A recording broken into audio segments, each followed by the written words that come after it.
Well, what's up, good people? Mark Holmes here, and as always, I want to say thank you all for watching, commenting, subscribing, and being part of the Joe Blue Sports Report. Without you guys, as well as you ladies, you know that this literally does not work. You know what's interesting is every night, Philly 500 is killing the Cowboys and telling everybody how great the Eagles are. Last night he texted me and said there's only one position on the field that the Cowboys are better than the Eagles, and that's Dak Prescott. And I was kind of like, what about Zach Martin and Diggs and, Micah Parsons? I mean, I know you guys got some great players and stuff, but come on, man. He's going off. Now here's the thing, because I know a lot of you are going to say, well, you talk about Philly 500 a lot. I talk about Philly 500 in the madness that is Philly 500 and point out the things that he's saying. You have not heard me one time say that the Dallas Cowboys, we're the best team in the division. We're so much better than the Eagles. We are better from top to bottom in every position. We're going to be double moonwalking on that ass. That the Cowboys' ceiling is only, the Cowboys' floor is winning the division. And of course, the ceiling is the NFC Championship. Jalen Hurts has got to go. I mean, literally. You ain't heard all that. You haven't. I say we got a good chance. I believe that we're a really good team. But I have not guaranteed, like Philly 500, anything. So all I got to say is, you better hope that your team is as good as you believe they are.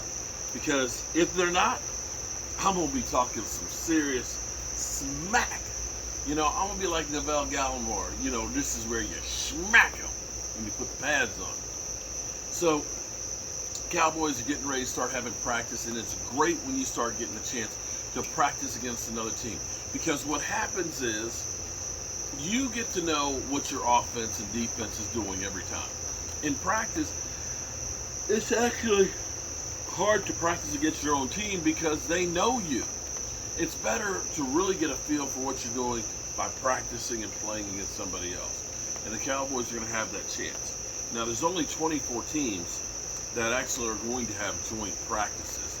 And there's only like 5 of them that are going to have joint practices against 2 teams. And the Cowboys are one of those. And I think that this is going to be very, very beneficial. The hope here, of course, is nobody gets hurt. That's the bottom line. Everything else is icing on the cake. And right now, we know that Diggs didn't go through the simulated workout today, along with Jaron Kearse. No word if they're going to be practicing tomorrow and Friday against Denver or not. Again, if anybody is in doubt, don't play him. I don't need to see Diggs out there, and Kearse. No. If they're hurting at all, keep them off the field. Now, here's an interesting thing. Right now, it looks like Jalen Tolbert will be the only rookie scheduled to start in the game. Forgive me. It's still kind of raining a little bit here, so I get, it's not raining much. It's like some of it's falling off the leaves off the trees, so it's like it's black. And it's cold when it actually hits you. So that's why I'm kind of moving around like a chinch on a hot griddle, as my mama would say. This may have been the perfect draft for the Cowboys. I'm not saying that the Cowboys drafted perfect in this draft. But see, this draft, when you look through, this wasn't like, a draft that was full of quarterbacks and, or great big name players. This draft was deep with talent. So when you looked at, say, wide receivers, that, you could still get, ideally, and we won't find out for sure until after they actually play, but there were still really good wide receivers that they thought, as far as 10, 11 out there, as opposed to just being 1 or 2 guys. There weren't a lot of superstars, so to speak, but a lot of really good players. And the same can be said on the edge rushers and the offensive line and some things, and so forth. And see, this is one of those drafts that there's not a lot of super sizzle. There's not the CeeDee Lamb and stuff. But this is more of a substance type of a draft. And by that I mean you may end up finding a lot of players that are filling in the roster. You know, when you look at a guy like John Ridgway, you know, I think Quentin Bohannon may actually have the advantage because he's got a year under his belt, but you can see the raw power that he has. Now, John Ridgway, he got to get lower. He got to get lower. He's got to get lower, okay? You can't be up here playing chess games and stuff with the offensive lineman. You got to be the low man and get up under his pads and use your big paws. But you look at guys like that. You look at, say, a Sam Williams and things, who ends up being, you know, he looks like he's going to be a backup to Dorrance Armstrong. Dorrance Armstrong looks like he's going to be getting a start, if you believe the early depth chart.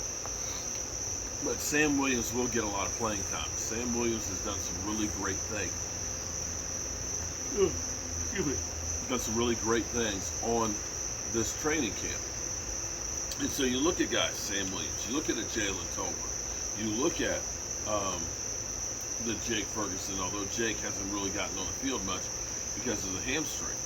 In the end, what this may be is you find, and maybe by year 2, 3 or 4 starters. They're not going to be the impact guys that, say, Micah Parsons is, but if they end up being really good starters, you are actually ahead of the curve. You know, we've got a lot of superstars. Well, we've got some. I mean, Zeke still is, and I believe Zeke's going to rebound. You've got Dak. You've got your Micah Parsons. You've got your Diggs and things. You've got those, but see, to round out the team, you need really good players around them. And I believe that we're going to have a lot of these guys that they may not be that impactful right away. But when you look and say Tyler Smith, you look and hope that he's going to be there in the next 10 years, where you don't have to worry about left guard right now and eventually left tackle. You follow what I'm saying?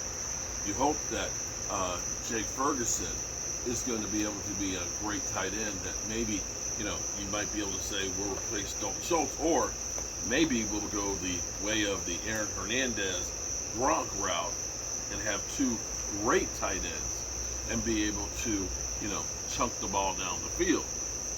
And that's where I think that we actually are going to end up being good, because a lot of times, you know, you go up to, like the Eagles did, to get Jordan Davis because they feel he's a superstar, and he may very well be.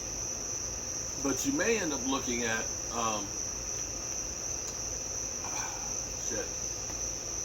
the linebacker we took with the bad back, that you end up getting in the 4th round. What's the 4th round? I can't. Damone Clark? Is that it?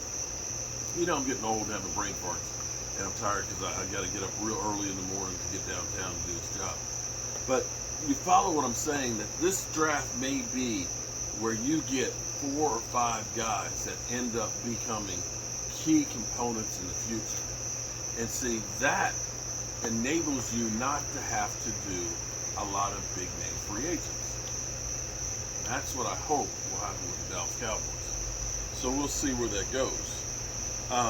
I'm excited to hear about practice against Denver, and I can't wait till Saturday night to be actually watching the game, because we'll be talking about a practice game, and we're getting closer and closer to the season. One final note. Deshaun Watson will be playing in preseason on Friday night. Sounds like Roger Goodell, who's let, of course, the arbitration go through, which is, you know, great, but Roger Goodell's not bound to the arbitration. In the end, he's the one that has the final say over everything, and it doesn't sound like he wants Deshaun Watson playing at all this year. Some experts will say that they think it will end up being bumped up to 12 games, or maybe the season. Who knows? But I don't think it's going to stay at 6 with Roger Goodell, at least not with what he put out there today. Anyway, good people, I appreciate each and every one of you guys, and remember, tell the people you love them. As a might not get the chance again. I love you guys. And God willing, I'll see you guys tomorrow. Peace out.